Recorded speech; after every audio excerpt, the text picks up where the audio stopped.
pour cet accueil chaleureux. Tu m'as attendu 600 jours, ma femme m'a attendu plus longtemps.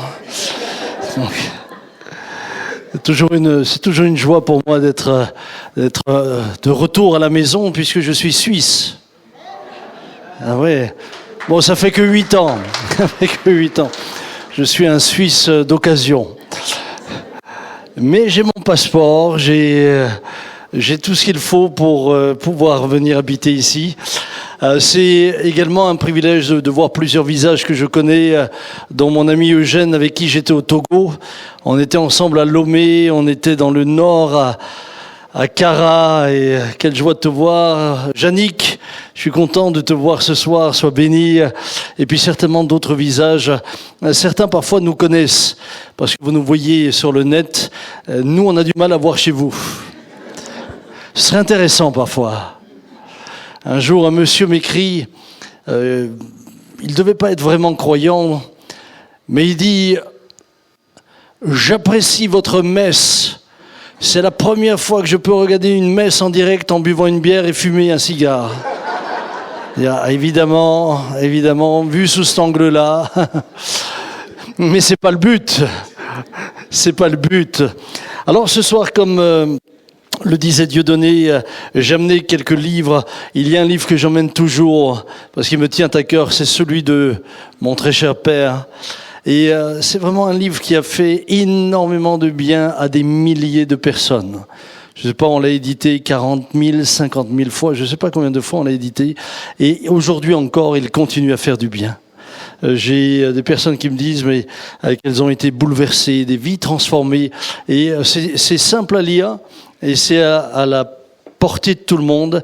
J'ai là aussi le témoignage d'une ancienne voyante qui avait pignon sur rue, c'était sa profession. Et lorsqu'elle a rencontré le Christ, l'a totalement changé son cœur. Et pour terminer, peut-être pour ceux qui sont un peu plus théologiens, j'ai mon ami Jean-Marie Ribet qui a écrit un livre sur l'Apocalypse. Et je vous le recommande parce que c'est une approche totalement différente de ce que l'on a l'habitude de rencontrer. Je suis sûr qu'il vous fera également du bien, il m'a fait du bien. Ceci dit, ce soir, nous sommes ensemble pour ce thème « Venez à moi ». Et comme nous parlons de venir à vous, je me propose de venir un peu plus proche de vous. Je suis assez loin là sur cette estrade, je vais prendre juste un petit truc là et puis on va... J'aime beaucoup lorsque les assemblées sont plus petites, être proche des gens, vous regardez dans les yeux. Je ne vais pas venir trop tôt, trop près pour pas vous cracher dessus. Mais oui, quand je suis dans des auditoires plus petits, j'aime être proche. Et je crois que c'est beau lorsqu'on peut avoir plus un cœur à cœur. Vous savez, il y a des moments où on est sur des estrades, où on prêche, mais on s'adresse parfois à des foules, donc la manière de communiquer est différente. Puis il y a des moments où on est comme à la maison. Ce soir, je suis comme à la maison. Ce soir, je suis tout proche des uns et des autres, et je voudrais vous partager ce message en toute simplicité, mais en même temps essayer de nous amener plus loin dans la parole de Dieu. J'aimerais ouvrir l'Écriture avec vous. Dans l'Évangile selon saint Matthieu, un texte que vous connaissez, je suis convaincu à peu près tous. Est-ce qu'il y a quelqu'un qui est là pour la première fois dans une église? Bienvenue. Tu t'appelles comment? Toi tu es Adjin? Et toi? Je m'appelle Deluca. Deluca. Bienvenue à tous les deux. Bienvenue. Sentez-vous comme à la maison. Faites comme chez vous, n'oubliez pas que vous êtes chez nous.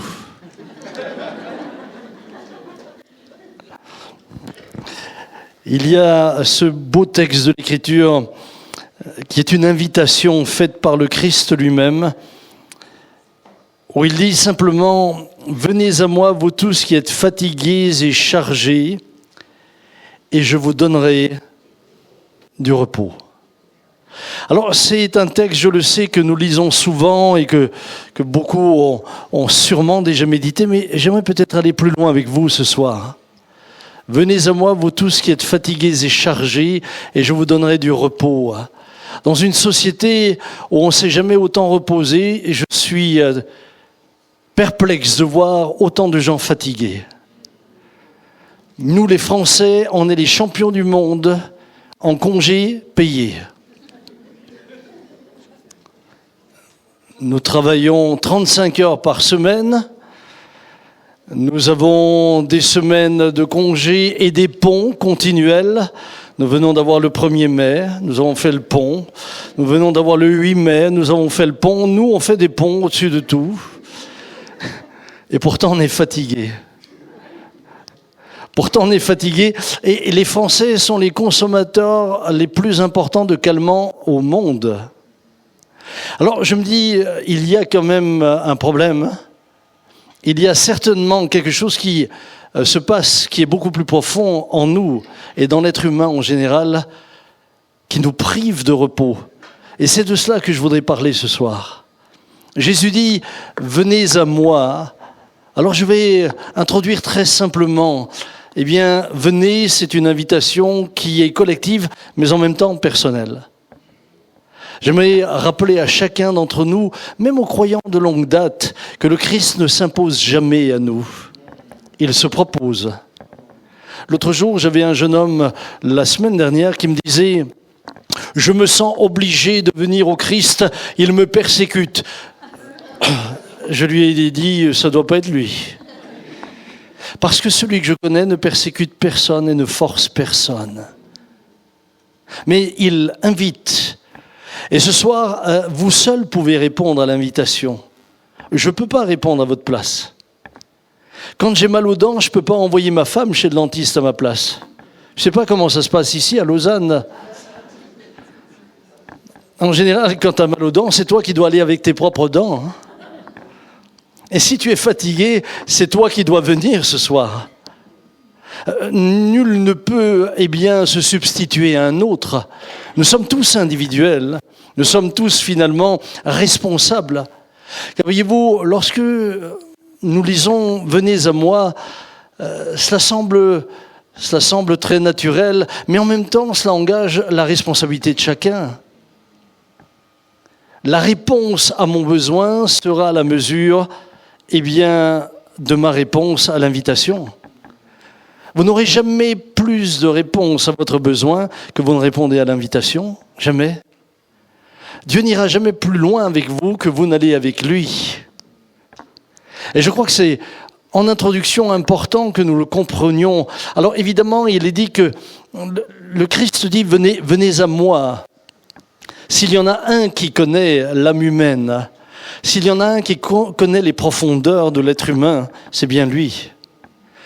S'il y en a un qui peut le sonder et qui peut répondre aux besoins les plus profonds, c'est bien lui. Il est le Créateur. Il nous connaît mieux que nous nous connaissons nous-mêmes. C'est lui qui peut poser le diagnostic. C'est lui le médecin.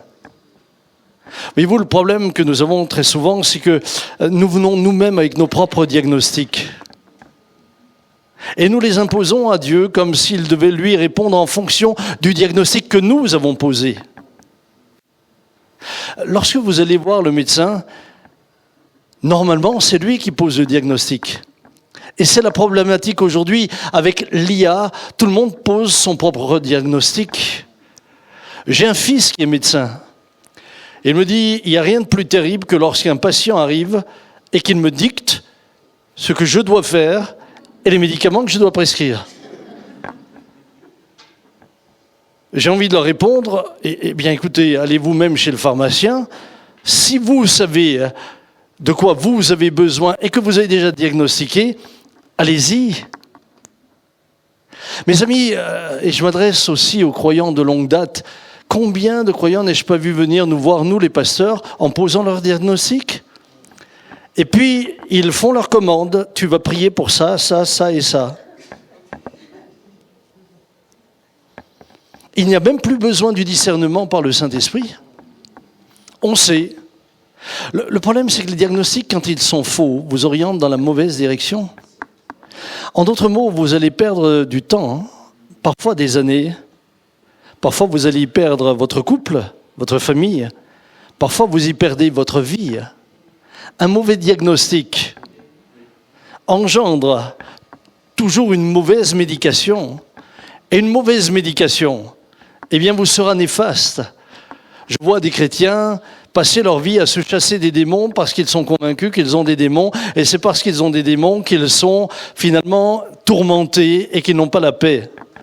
Mais ça fait 30 ans que vous les chassez. Vous ne voyez pas qu'il faudrait s'arrêter ? Il faudrait peut-être commencer à réfléchir autrement, peut-être se remettre en question, peut-être avoir même le courage de se dire « je me suis trompé ». Je vous ai dit ce soir, c'est un cœur à cœur. Hein ? Ça va comme ça ?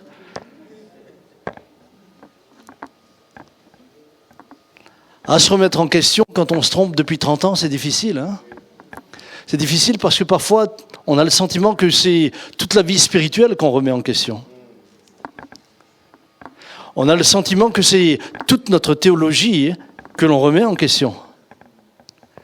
Et soudain, ça déstabilise, et pourtant c'est nécessaire. Et si ce soir je vous dérange un tout petit peu, et si ce soir je vous bouscule un tout petit peu, que Dieu soit béni. Et si quelqu'un me dira que cette nuit il n'a pas dormi, eh bien gloire à Dieu. Alors vous allez me dire, c'est paradoxal, il vient nous parler du repos et il nous promet de ne pas dormir.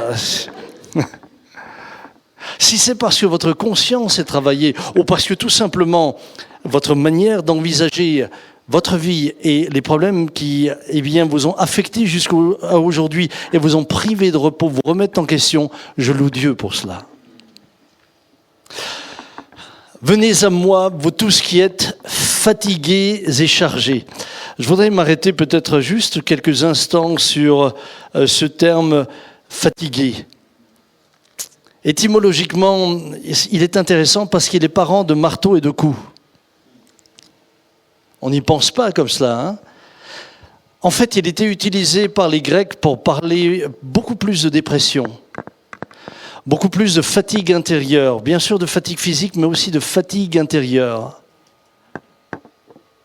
Et j'aime cette étymologie puisque lorsque vous parlez de coups et de marteau, vous parlez de quoi ? Vous parlez de traumatisme.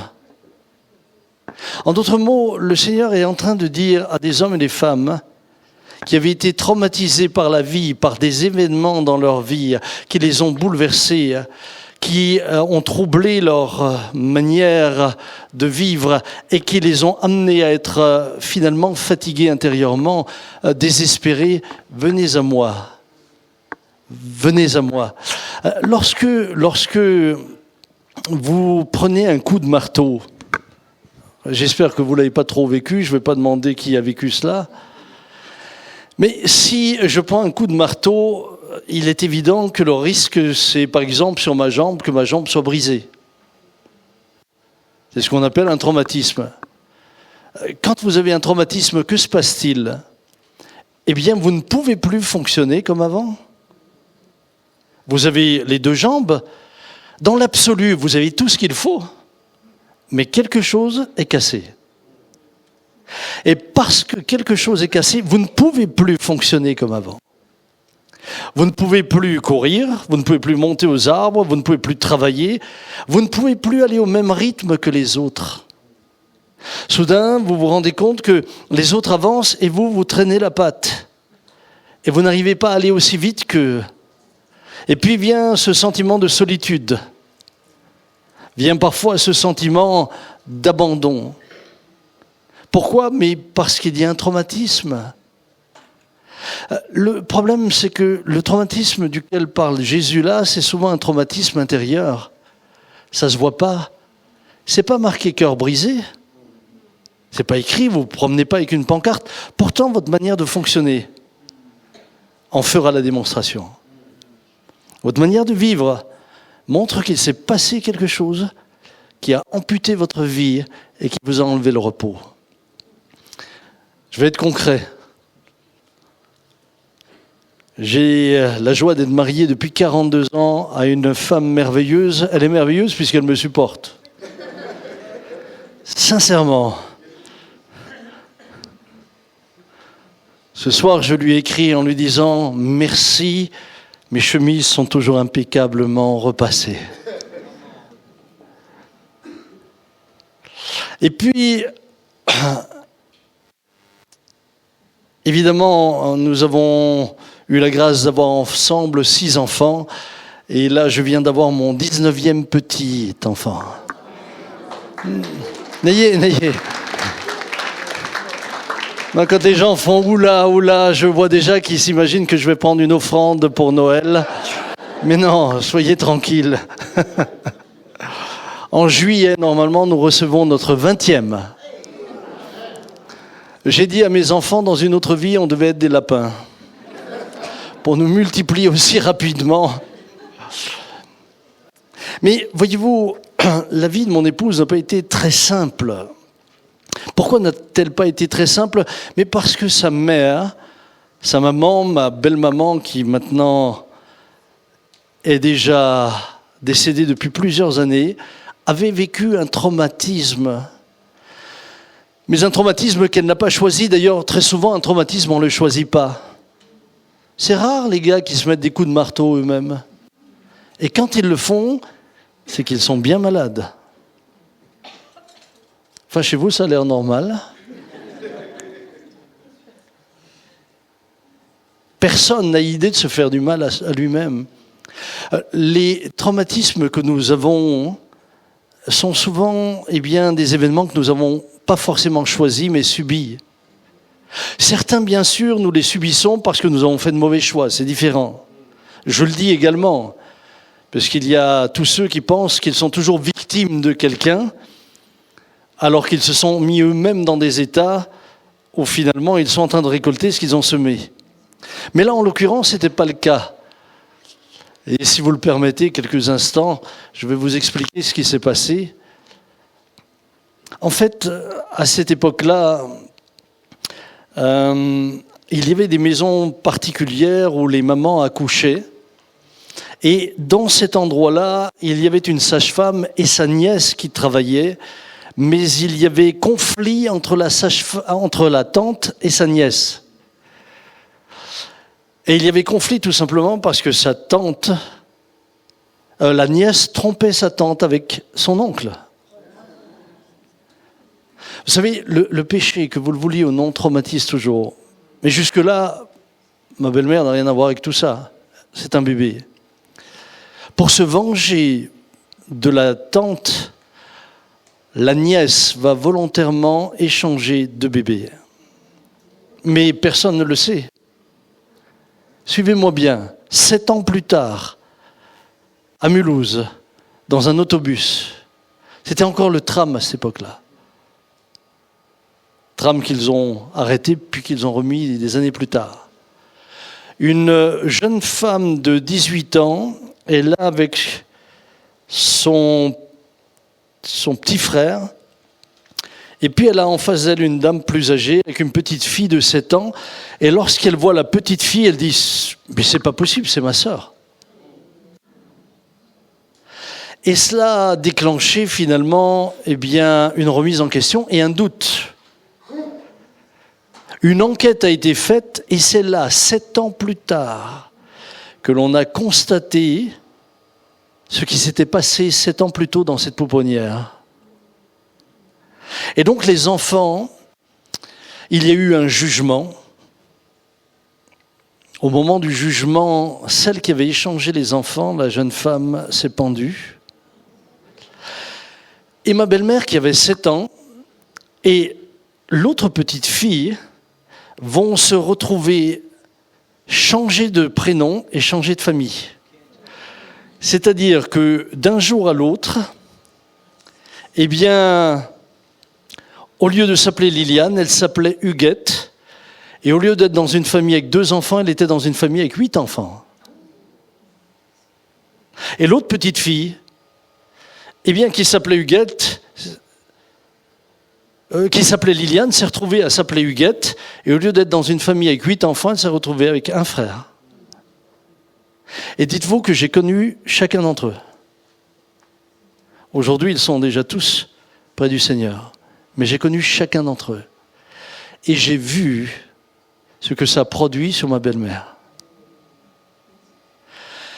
J'ai vu la déflagration que cet événement a eue sur sa vie, l'incapacité d'avoir une identité propre, la peur de l'abandon constant, qui va elle-même l'amener à avoir des dysfonctionnements. Si celui dont la jambe est brisée boite, celui dont le cœur est brisé boite également. Et il n'agit pas et il ne pense pas comme les autres. Parfois, il est illisible quand vous le regardez. Voire, il est usant. Et pourtant, c'est ce qui a produit le traumatisme en lui. Mes amis, les paroles de Christ sont beaucoup plus profondes que ce que nous lisons comme ça, très souvent, très rapidement. « Venez à moi, vous tous qui êtes fatigués et chargés », et on passe à autre chose. Non, le Christ nous connaît en profondeur.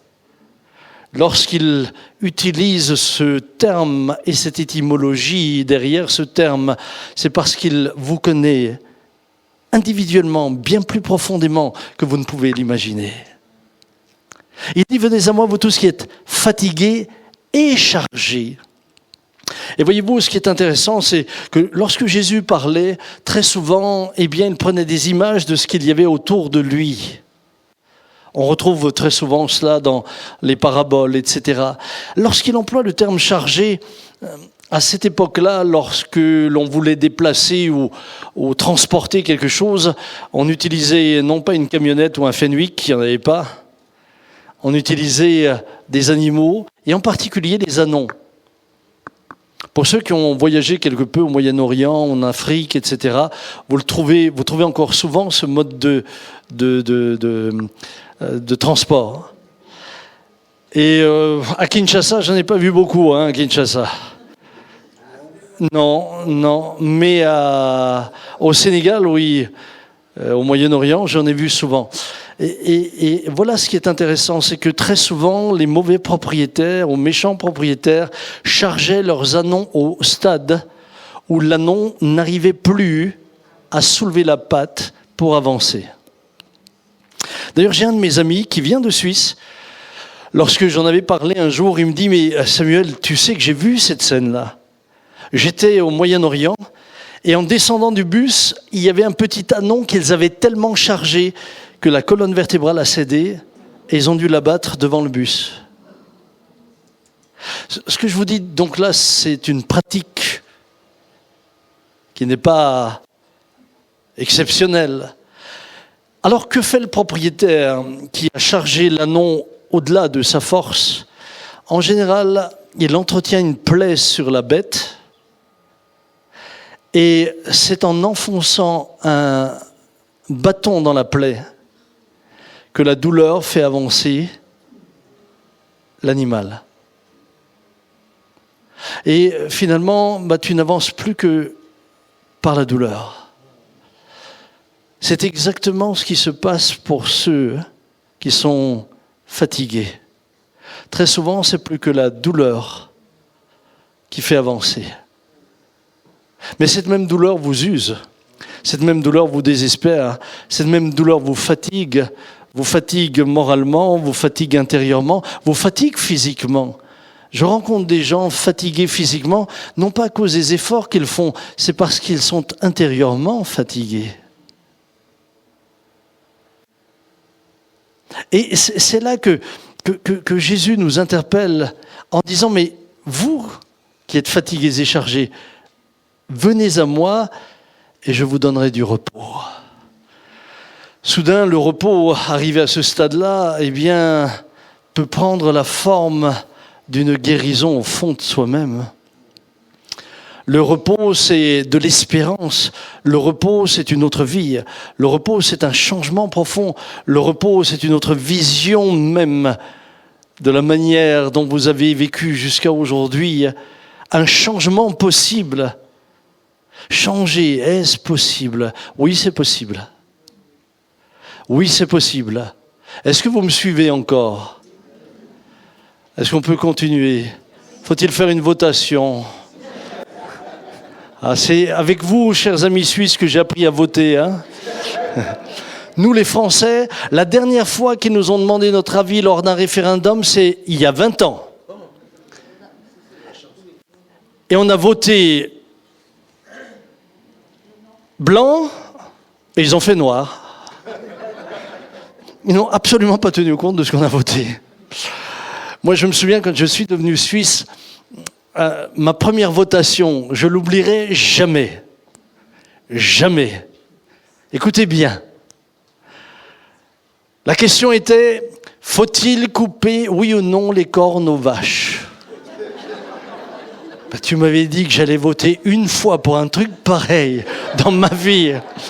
Moi, Français, qui ne suis jamais sollicité et dont le gouvernement s'en fiche royalement, même quand tu dis non, c'était une surprise agréable.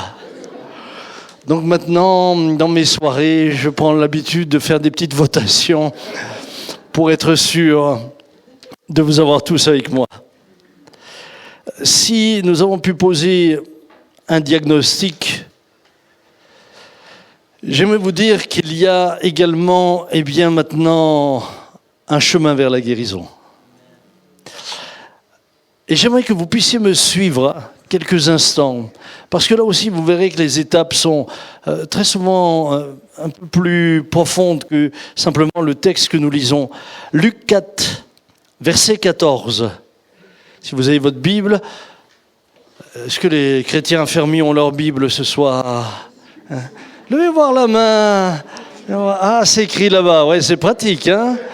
C'est pratique, hein ? Non, moi je me dis, quand les gens n'ont pas leur Bible, c'est qu'ils sont très forts, ils la connaissent par cœur. Ça m'impressionne.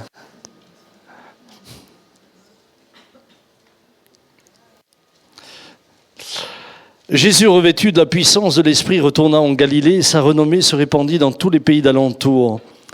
Il enseignait dans les synagogues et il était glorifié par tous. Il se rendit à Nazareth où il avait été élevé et selon sa coutume, il entra dans la synagogue le jour du Shabbat. Il se leva pour faire la lecture et on lui remit le livre du prophète Ésaïe. L'ayant déroulé, il trouva l'endroit où il était écrit « L'Esprit du Seigneur est sur moi parce qu'il m'a oint pour annoncer une bonne nouvelle aux pauvres. Il m'a envoyé pour guérir ceux qui ont le cœur brisé, pour proclamer aux captifs la délivrance et aux aveugles le recouvrement de la vue, pour renvoyer libres les opprimés, pour publier une année de grâce du Seigneur. » Ensuite, il roula le livre, le remit au serviteur et s'assit. Tous ceux qui se trouvaient dans la synagogue avaient les regards fixés sur lui. Alors il commença à leur dire « Aujourd'hui, cette parole de l'Écriture que vous venez d'entendre est accomplie. » Je vais énumérer les différentes étapes. Tout d'abord, Jésus dit qu'il est venu pour annoncer une bonne nouvelle aux pauvres. Alors c'est intéressant de lire le commentaire de Calvin. Calvin dira « Ce sont ceux qui ne s'attribuent rien, étant vides de toute confiance dans leur chair, reconnaissant leur pauvreté, ceux qui, sous la direction de la croix, ont appris à être humbles. » Être spirituellement pauvre, c'est être en mesure de reconnaître que nous avons besoin d'aide. C'est être en mesure de reconnaître que nous avons besoin de son secours. C'est savoir qu'en nous-mêmes, il n'y a pas les ressources nécessaires pour que nous puissions apporter une solution à notre situation par nous-mêmes, par nos propres forces, par notre propre énergie, par nos propres connaissances. Nous avons besoin de son aide. Vous savez, reconnaître le besoin d'aide, c'est ce qui va vous permettre déjà d'aller vers celui qui peut vous aider. J'ai eu déjà l'occasion de parler avec des médecins qui étaient des spécialistes en addictologie. Et ils me diront la chose suivante, vous ne pouvez pas aider une personne tant qu'elle n'a pas pris conscience qu'elle a besoin d'aide. Vous ne pouvez pas. Vous ne pouvez pas aider un alcoolique tant qu'il ne reconnaît pas qu'il boit. Il dit, peu importe son état, aussi longtemps qu'il pense qu'il s'en sort par lui-même, aussi longtemps qu'il pense qu'il peut continuer, vous ne pouvez pas l'aider. Il a besoin d'arriver au stade où il réalise « je m'en sors plus, j'ai besoin d'aide ». À ce moment-là, il appelle au secours et on peut commencer à entrer dans une procédure avec lui pour le libérer de son addictologie. Ça, c'est dans le monde très pratique. Mais c'est la même chose ici. Je suis venu pour annoncer une bonne nouvelle aux pauvres. La bonne nouvelle ce soir, c'est venez à moi. Vous tous qui êtes fatigués et chargés. La capacité de venir à lui dépendra de votre capacité de reconnaître votre état. La capacité de venir à lui dépendra de votre capacité de reconnaître que vous avez besoin de quelqu'un, peut-être plus grand que vous, plus fort que vous, plus doux que vous, pour trouver l'aide dont vous avez besoin. Puis Jésus continue. Et il dit,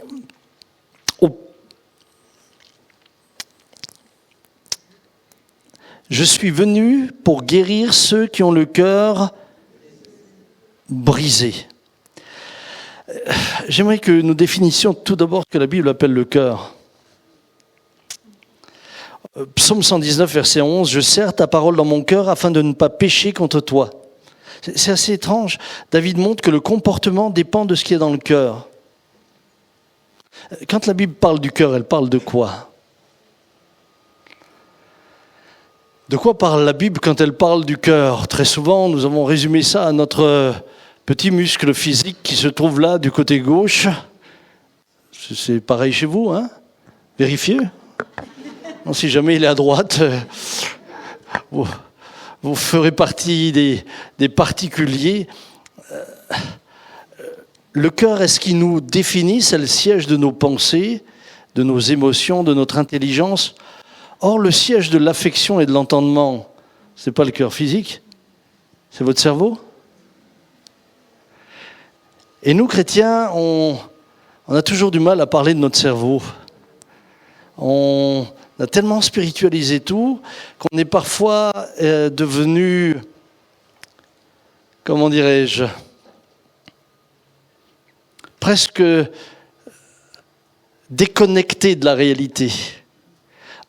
On a le sentiment que tout va se régler à coup d'imposition des mains. Surtout dans les milieux pentecôtistes. Surtout en Afrique. Les pasteurs congolais, togolais, tout ce que vous voulez là. Hein ? Eh oui.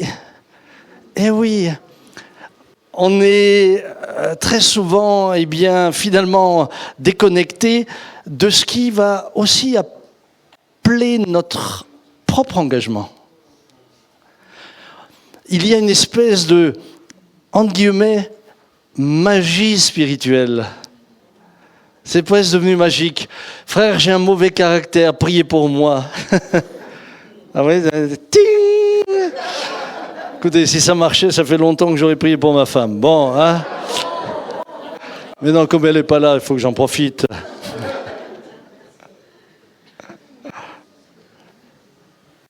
Non, il y a des changements qui doivent intervenir. Et j'aimerais, si vous le permettez, aller un peu plus loin. Chez l'humain, peu de choses sont naturelles. Et presque tout est acquis et appris. Saviez-vous que, d'après les scientifiques, lorsque vous venez au monde, vous ne savez à peu près que 10%. Tout le reste, vous allez l'apprendre. Tout le reste, écoutez bien, tout le reste, vous allez l'apprendre. De manger avec la cuillère, jusqu'à parler, en passant par marcher, tout le reste, vous allez l'apprendre. Je vais vous lire un petit extrait que j'avais eu d'un médecin qui est un spécialiste. Il disait, ça vous intéresse de savoir comment fonctionne votre cerveau ? Il dit la chose suivante, toutes nos acquisitions se font sur un mode répétitif, à la fois dans le sens d'un commencement permanent qui a pour but d'ancrer l'apprentissage et sur un mode adaptatif, essai, erreur, ajustement, appropriation, intégration, jusqu'à aller vers l'automatisme qui est une position d'économie pour le cerveau. Dès qu'un mécanisme est intégré, il est automatisé, alors il peut se reproduire sans effort et sans la participation consciente de l'individu, il devient un réflexe. Est-ce que quand vous marchez, vous réfléchissez ? Dieudonné, est-ce que quand tu marches, quand tu es venu ce soir, tu as dit pied droit, pied gauche, pied droit, pied gauche? Est-ce qu'il y en a un seul qui a fait ça? Non. Vous l'avez intégré, vous l'avez automatisé. Ça vous semble naturel? Pourtant, vous l'avez appris. Hello. Pourtant, vous l'avez appris. Alors, qu'est-ce que c'est un cœur brisé? Eh bien, le cœur brisé est donc un système de pensée qui a été traumatisé et faussé. Un système de pensée qui tient pour vrai, une manière de penser qui est fausse parce que basée sur une mauvaise information. Ça va, vous me suivez? Dieudonné, tu me suis? Je vois que tu me regardes avec des grands yeux ce soir. Ah mais c'est sûr que c'est plus simple de dire « Alléluia, je vais prier et tous les caractères vont changer. » Mais moi, ça fait 36 ans que je suis pasteur. Et avec le temps, tu reviens à ce que dit l'Écriture. Puis tu réalises, mais c'est extraordinaire. Il nous a créés. Il sait comment nous fonctionnons. Beaucoup mieux que ce que nous pensons. Et il sait comment nous amener sur la voie de la guérison. Alors comment faire que se passe-t-il lorsque le cœur est brisé et le système de pensée est faussé parce qu'il se base sur de mauvaises informations? Eh bien, l'étape suivante est la suivante. Jésus dit qu'il est venu pour proclamer aux captifs la délivrance. Voyez-vous, lorsque votre manière de penser a été faussée, vous êtes captif d'un fonctionnement. Et si Jannick vous donnait son témoignage ce soir, elle pourrait vous en parler. Vous êtes captif d'un fonctionnement. Mais votre fonctionnement, vous fonctionnez comme ça parce que vous raisonnez comme ça. Il est tel que sont les pensées de son âme, dit le proverbe. Il est tel que sont les pensées de son âme. Selon ce que vous pensez, vous êtes. Mais si ce que vous pensez... Quelqu'un m'a dit un jour, moi, pasteur, je dis toujours ce que je pense. J'ai dit, c'est très bien, faut-il que ce que vous pensiez soit juste? Ah oui, il ne s'agit pas juste de dire à l'autre ce que vous pensez. Et elle trouvait que c'était de l'honnêteté d'être comme ça. J'ai dit, bah, ça peut être drôlement problématique pour celui qui est en face. Parce que ce n'est pas parce que vous le pensez que c'est juste.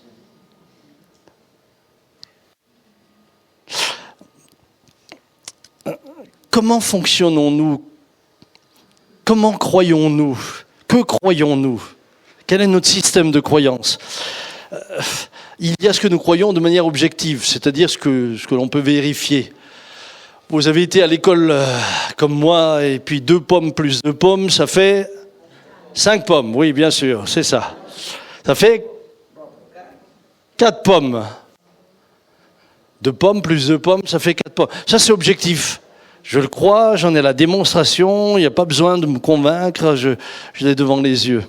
Maintenant, il y a ce qui est subjectif, c'est-à-dire ce qui dépend des personnes.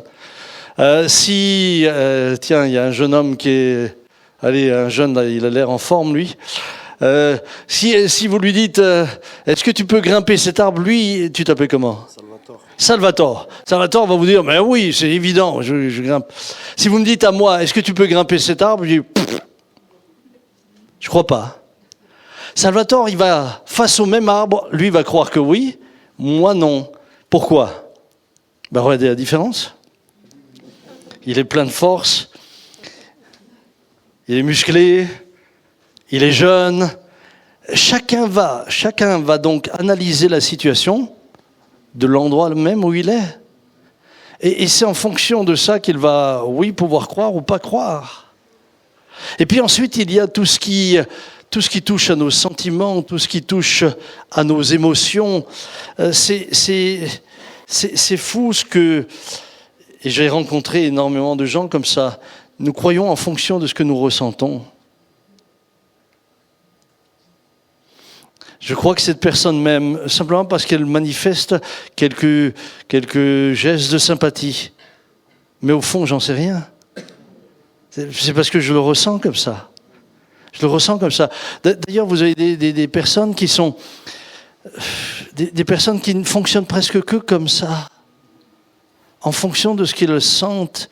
J'ai senti, ou je sens pas. Mais ça rend la vie très instable. J'ai un jour eu un homme qui est venu me voir en me disant « Pasteur, moi j'ai la femme la plus merveilleuse du monde. » J'ai dit « J'en doute pas. Chacun a la femme la plus merveilleuse du monde. Normalement, c'est comme ça. Hein ? Messieurs, Dieudonné, tu me regardes étonné. Je sais pas. Non mais il faut que tu réagisses à la fin de cette réunion. Hein. Mais oui, normalement, chaque mari pense avoir la femme la plus exceptionnelle du monde. Non ? Ah oui, toi t'as peur parce qu'elle est à côté de toi. Hein. et alors il me dit, elle rend service à tout le monde. Ah, j'ai dit, ça c'est beau madame, ça c'est beau. Et à un moment donné, je la regarde, je ne sais pas pourquoi, je suis inspiré par une pensée. Et je lui dis, dites-moi madame, est-ce que vous rendez service à tout le monde parce que vous êtes profondément heureuse de le faire ou parce que vous êtes dépendante de l'affection que les gens vous rendent lorsque vous avez rendu service? Et là, elle s'effondre, elle se met à pleurer. Son mari dit, mais qu'est-ce qui t'arrive? Qu'est-ce qui t'arrive? Je lui dis, mon pauvre monsieur, ce qui lui arrive, c'est qu'elle fonctionne sur un modèle qui est juste en train de compenser un vide. Et vous pensez qu'elle est très généreuse, alors qu'elle est esclave du regard des autres, de ce que les autres vont dire. Elle ne dira jamais non parce qu'elle a peur que si elle dit non, elle n'est plus appréciée. Et elle deviendra esclave de tous ceux qui l'entourent. Cet homme était totalement déstabilisé et j'avais l'impression que pour cette femme, c'était la première fois qu'elle pouvait juste être vraie. Juste dire, waouh, c'est exactement ce qui se passe en moi. Je suis venu pour libérer les captifs. Captifs d'un fonctionnement. Lorsque Jésus vous dit, venez à moi, vous tous qui êtes fatigués et chargés, c'est pas juste deux mots dans une phrase. C'est bien plus profond. Et j'aimerais vraiment vous encourager ce soir. Il vous connaît, il sait. Je vais vous donner un témoignage qui me touche de près. Ça va vous aider. Enfin, ça va vous aider, j'espère. Hein. Mais ça me touche de près. Voyez-vous, tout à l'heure, je vous parlais de ma belle-maman. Mais le traumatisme de ma belle-mère s'est traduit par l'incapacité d'être une mère pour ses enfants. Incapable. Ce qui fait que mon épouse, à l'âge de 5 ans, s'est retrouvée à l'orphelinat en ayant les 2 parents. Et elle me disait toujours, tu sais Sam, c'est difficile de comprendre ce que tu fais dans un orphelinat quand tu as les 2 parents. Que tu sois dans un orphelinat parce que tu n'as pas de parents, ça quand tu es petite, tu l'acceptes parce que tu n'as pas le choix. Mais quand tu as ton père et ta mère, et qu'aucun des deux ne s'intéresse à toi. Et lorsque ma belle-mère est décédée, mon épouse a demandé son dossier. Elle a pu demander son dossier qui explique pourquoi. Et là, elle découvre quelque chose qui a été encore plus cruel pour elle, c'est qu'au bout de 5 ans d'orphelinat, elle aurait pu sortir, et sa maman l'a pris 1 mois, et comme ça lui convenait pas, elle l'a remise pendant 2 ans. Alors, je vous dis pas ça pour que vous la plaigniez, c'est pas ça. Moi, je suis là pour elle. Qu'est-ce que ça a produit ? Quand je vous dis que les mauvaises... une mauvaise information va amener un dysfonctionnement. Parce que, suivant l'information, vous réagissez toujours en fonction de l'information. C'est l'information que tu reçois qui va t'amener à réagir. Tu réagis toujours en fonction de l'information. Mais si l'information est fausse, tout ce que tu entreprends est faussé. Et donc, un jour, je parle avec Dominique et je lui dis, Dominique, comment tu vois les gens, toi, autour de toi? Et elle me dit, Sam, pour moi, elle va me dire quelque chose qui pour elle était le moyen de se protéger. Elle me dit, pour moi, les gens sont tous des individus à qui tu ne peux pas faire confiance. Parce que si ton père et ta mère, qui t'ont engendré, qui sont censés t'aimer, te nourrir, t'éduquer, te protéger, t'abandonnent, pourquoi est-ce que les autres ne t'abandonneraient pas? Pourquoi est-ce que les autres ne t'abandonneraient pas? Donc c'était pour elle un moyen de jamais être déçue, mais ça l'a amené à un fonctionnement. Je me livre à personne. Je me confierai à personne. Parce que si je me confie, je m'expose. Quand tu te confies à personne, résultat des courses, tu es seul. Tu es seul. Tu es seul. Alors jusque-là, évidemment, quand tu fonctionnes comme ça, bien sûr, ça te protège quelque part. Pourquoi? Parce que quand quelqu'un te déçoit, il ne t'a pas déçu, tu le savais. Personne ne pouvait décevoir ma femme, personne. Parce que même ceux qui... D'abord, elle ne se livrait pas. Deuxièmement, même si quelqu'un nous faisait un coup de Trafalgar, elle dit je te l'avais dit. Est-ce que vous comprenez ce que je suis en train de vous expliquer? Un vécu traumatique engendre un dysfonctionnement dans les pensées. Alors jusque-là, c'est simple. Je vais vous dire où ça se complique. C'est que quand moi je me suis... Et ce que je vous dis là, je l'aurais dit de la même manière si elle avait été là ce soir. Hein. Je veux pas que vous vous dites... Non, on n'a aucun problème, ni elle ni moi, à ce sujet-là. Et parfois je me dis, mais le fait que... Vous savez, souvent vous voyez les pasteurs en vous disant, mais qu'est-ce que lui veut comprendre à mon problème? Peut-être que j'en sais autant que toi. Parce qu'on a souffert aussi. Et j'aime parfois ouvrir mon cœur pour vous aider et pour vous rappeler que celui qui prêche là-devant n'est pas un surhomme, mais il connaît celui qui guérit les cœurs brisés. Et mon épouse, évidemment, quand tu pars avec le concept que tout le monde peut t'abandonner et que tu te maries, qu'est-ce qui se passe? Qu'est-ce qui se passe? Moi, je me suis marié et j'ai grandi dans une famille où les parents m'ont aimé, les parents s'aimaient, enfin, j'ai manqué de rien. Donc, j'étais à des années de lumière, moi, du sentiment d'abandon. Jamais connu ça, par la grâce de Dieu. Et aujourd'hui, je le mesure encore plus. Mais elle, on s'est mariés. Et puis,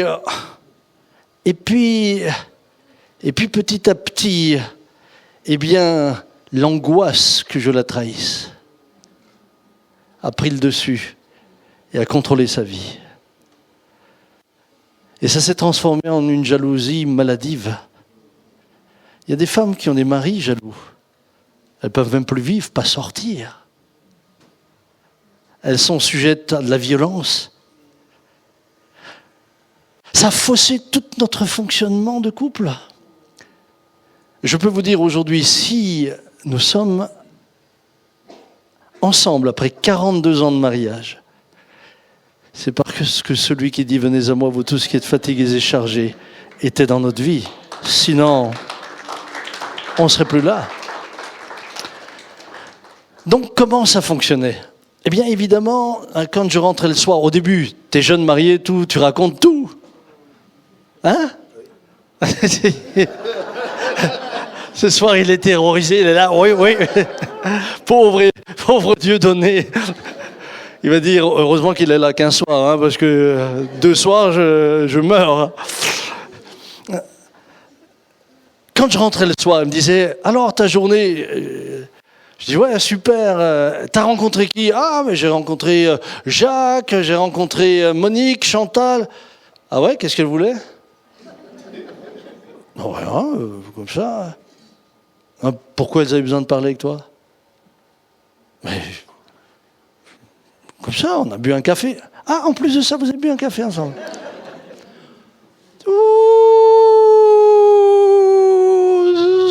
commencé à me faire siffler les oreilles. Hein.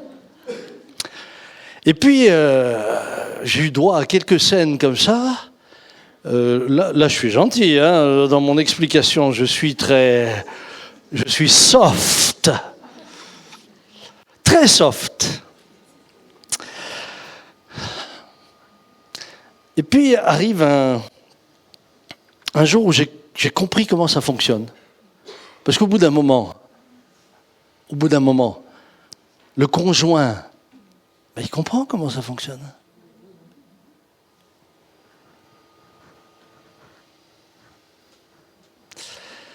Et qu'est-ce que j'ai fait ? Eh bien, quand elle me posait la question, t'as vu qui aujourd'hui ? Ah, Léon, Gaston, Victor, il n'y avait plus de dames. Elles avaient disparu de ma vie. Parce que je me disais, tant qu'à faire, autant éviter la guerre, hein ? Donc je me suis dit, je mens pas, je dis la moitié de la vérité, et puis je lui réserve l'autre moitié pour un autre jour. Mais alors, vous savez ce qui était terrible ?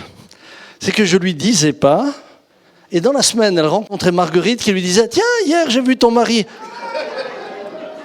Alors je rentrais le soir, elle me disait, tu as vu Marguerite hier ? Je dis, oui. Tu me l'as pas dit, hein ? Tu me l'as pas dit ? Pourquoi tu l'as pas dit, hein ? Ah, tu vois que j'avais raison. J'ai raison de me méfier. Tu me caches les choses. Mamma mia.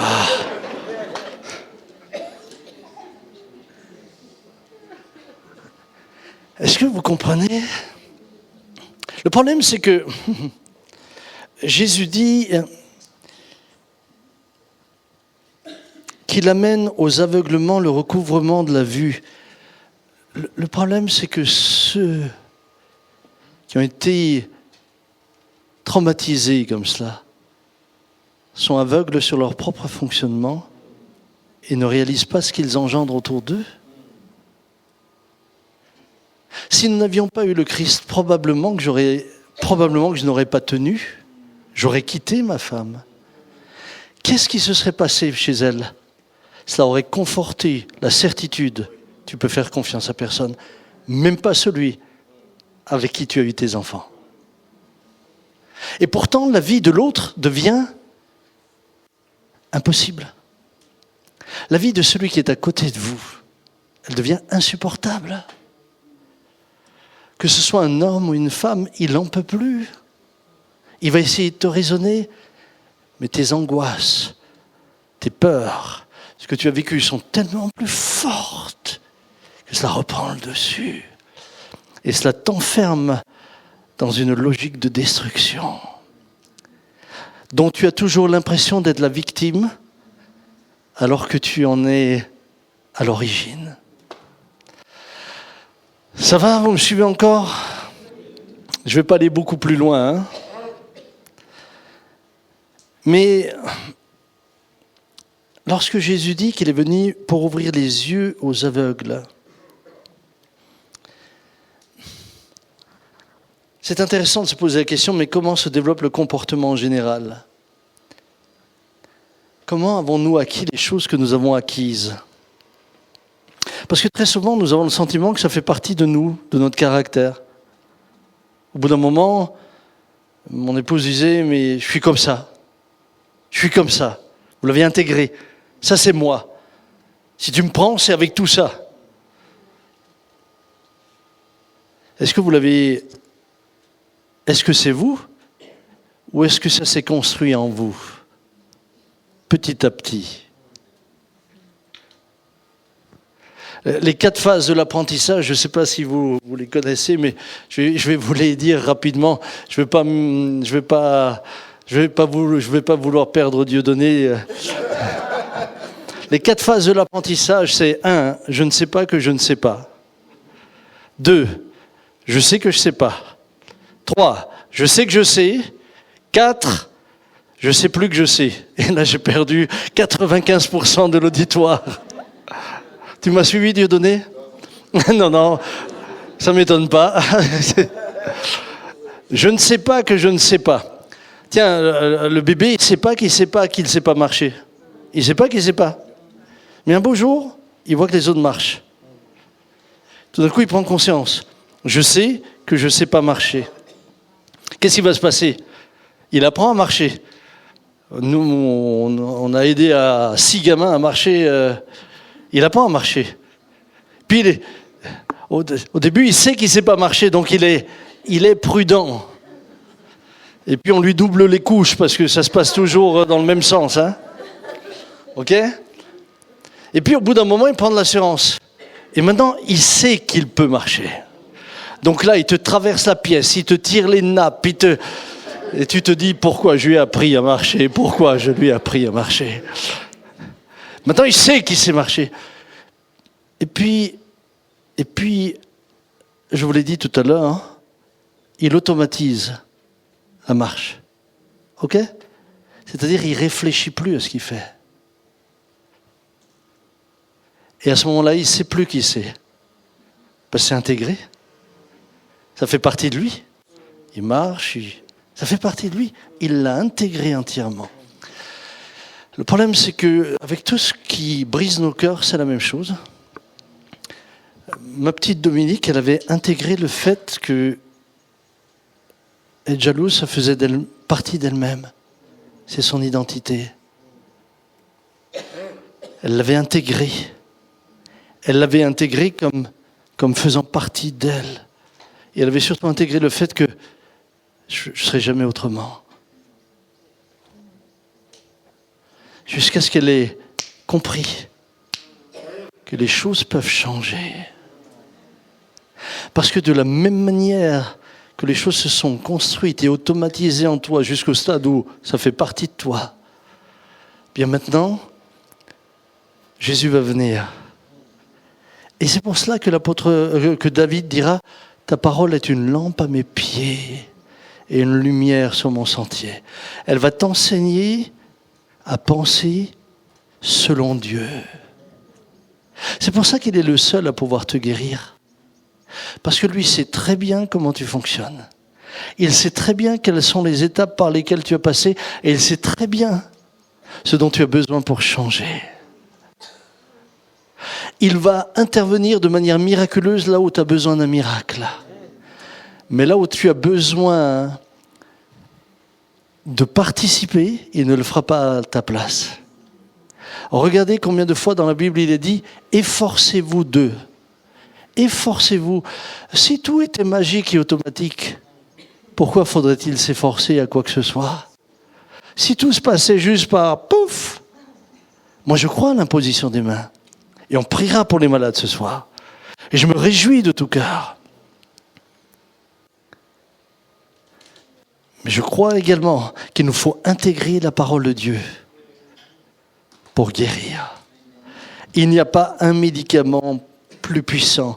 Jésus dit, et je conclus par cela, qu'il est venu pour publier une année de grâce du Seigneur. Ensuite, il roula le livre, le remit au serviteur et s'assit. Tous ceux qui se trouvaient dans la synagogue avaient les regards fixés sur lui.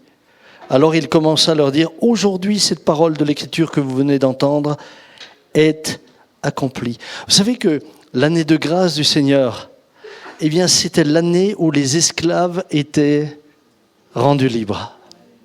Et moi, je voudrais que ce soit la soirée de grâce ce soir. Je voudrais que ce soit la soirée du Seigneur. Là où lui va faire son œuvre, mais où il va aussi t'apprendre à marcher avec lui. Où petit à petit, ta manière d'être va changer par la puissance de la parole de Dieu. Comment le jeune homme rendra-t-il pur son sentier? En se dirigeant d'après ta parole. Enseigne l'enfant dans la voie qu'il doit suivre. Quand il sera vieux, il ne s'en éloignera pas. Pourquoi? Parce qu'il l'aura intégré. Il l'aura intégré à tel stade qu'il ne se rendra même plus compte que cette manière de vivre fait partie de lui-même. Cette parole s'est inscrite en lui. Elle a changé son attitude. Elle a changé sa manière de penser. Elle a changé son comportement. Elle a changé fondamentalement son cœur. Elle a changé son cœur. Et mes amis, c'est tellement... moi, ça me bouleverse toujours. Parce que lorsque je lis l'Écriture, je me rends compte à quel point le Seigneur est venu et il dit au psaume 147, il guérit ceux qui ont le cœur brisé et il pense leurs blessures.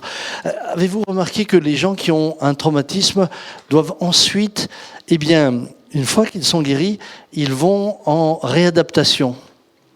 Et là, ils réapprennent à marcher. Là, ils réapprennent à marcher. Là, ils réapprennent à faire les gestes qu'ils ne peuvent plus faire. Là, ils réapprennent à... J'ai un de mes amis qui sort là de plusieurs semaines de coma. Et maintenant, il doit réapprendre. Il doit réapprendre. De la même manière, tu réapprends. Mais tu réapprends sur la base de ta foi à croire que ce que lui dit est la vérité. Pas ce que tu ressens. Pas ce qui s'est bâti en toi. Pas ce qui t'a fait dysfonctionner. Ton information se corrige. Tu reçois une information juste pour pouvoir bâtir sur de nouveaux fondements. Voyez-vous, de cette petite phrase, venez à moi, vous tous qui êtes fatigués et chargés, il y a la possibilité de recevoir le repos. Et je vous assure que quand je vois ma petite femme aujourd'hui, je vois une femme... Je ne vais pas dire reposer, parce que quand les 20 arrivent, là, les 19, à Noël, on était 32. Tu sais ce que c'est un cyclone ? Tu sais pas ? Viens chez moi à Noël. Et puis une fois qu'ils ont passé, c'est intéressant. Une fois qu'ils ont passé, c'est intéressant parce que tu passes un endroit, tiens le bibelot, il perd la tête. Tiens, la rampe d'escalier, paf, tu l'as dans les mains.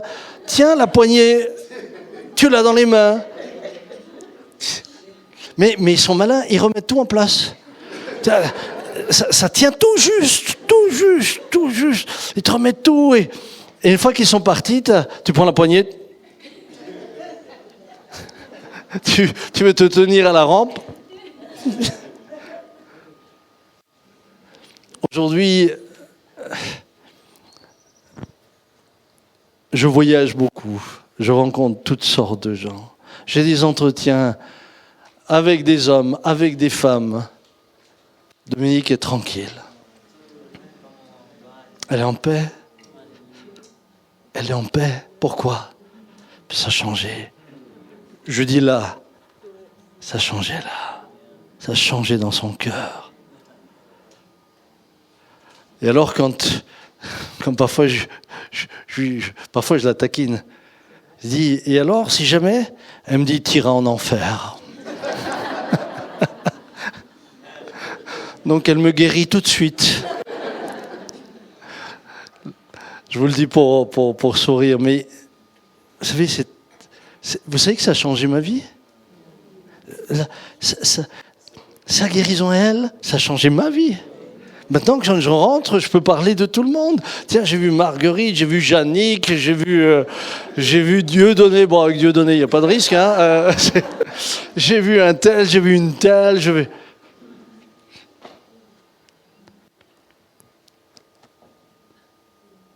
Ces maris malades de jalousie qui appellent leur femme 50 fois par journée. C'est pas par amour, c'est parce qu'il a la trouille. J'ai vu des jeunes femmes au début dire « Waouh, il m'aime tellement, il m'appelle tout le temps. » Tu parles, il te contrôle. Et quand il pourra te mettre un traceur, il te mettra un traceur. Ah ouais. Mais tu peux pas lui en vouloir. Il est blessé. Il est blessé. Par contre, il peut être guéri. Et ce soir, j'aimerais vous dire, Jésus est venu pour guérir. Est-ce qu'on peut fermer nos yeux un instant ?